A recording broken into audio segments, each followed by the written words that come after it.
कारण अजून वेळ गेलो मी तुझ्यासाठी रोज राहतले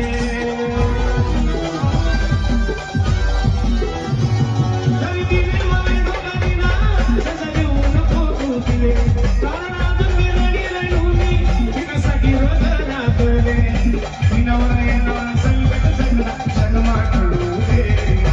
निनवर येणार संकट सगळा क्षणमा टळू दे मी आजाद